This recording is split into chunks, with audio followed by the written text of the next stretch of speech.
I'm here with Tara Maldonado-Wilson, Hey. who I've known for several years, and always liked her. I told everybody, always. Tara's got a great personality.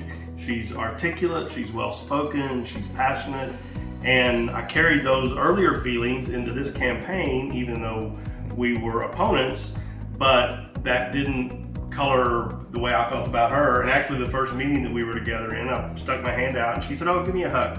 So we hugged it out and it was all good. And I felt that way throughout this whole campaign and up until now. And I think we found out that we had a lot more in common and we're a lot more closely aligned on issues than people would tend to believe.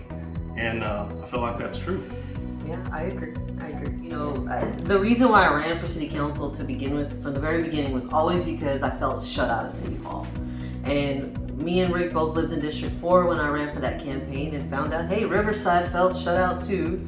Almost all of the east side, everybody south of 820 and east of 35 felt this way. And so that's what got me going on that journey. And I got to know Rick as being the Riverside Neighborhood Association president, or the Carter Riverside, let me correct that. And so now through the course of this election, I got to know him more. But what I got to understand more is that he pretty much didn't say it the way that I did, but he felt the same way. He felt shut out of City Hall, felt like he was constantly having to just beat doors down and really just having to do double time work to just be heard and then still get shut down even after that.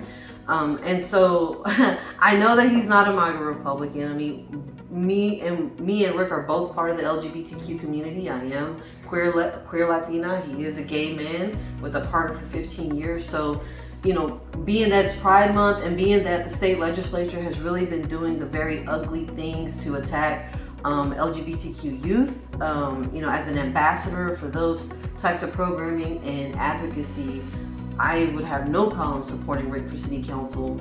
And considering everything that's going on with the Fort Worth Library and then removing the Pride books, I mean, this is somebody that we really need to be on there that understands that lived experience, that District 11 and the city of Fort Worth needs to be an advocate for us. But I also know that through our conversations that Rick is not a supporter of Mr. Impeach Paxton or Mr. Tim O'Hare with all that ugliness going on. He doesn't, you know, support the state legislature's desire to take our personal control here locally from the local government. We're against that wholeheartedly. So again, all these little scary points that keep on being brought up are not things that Rick supports, and I know that for a fact. And so I really just think that there is such a thing as going a little bit too far. You can go too far right and you can go too far left. And so I center left, but when you go too far and you really just start lying about people outright, I can't. Corruption and lies are lies, whether you wave a red flag or a blue flag. And so I don't paint red flags green. But I will support Rick and his green for city council, and I do it wholeheartedly and I do it proudly. Yeah. Thank you. You're welcome. Thank you.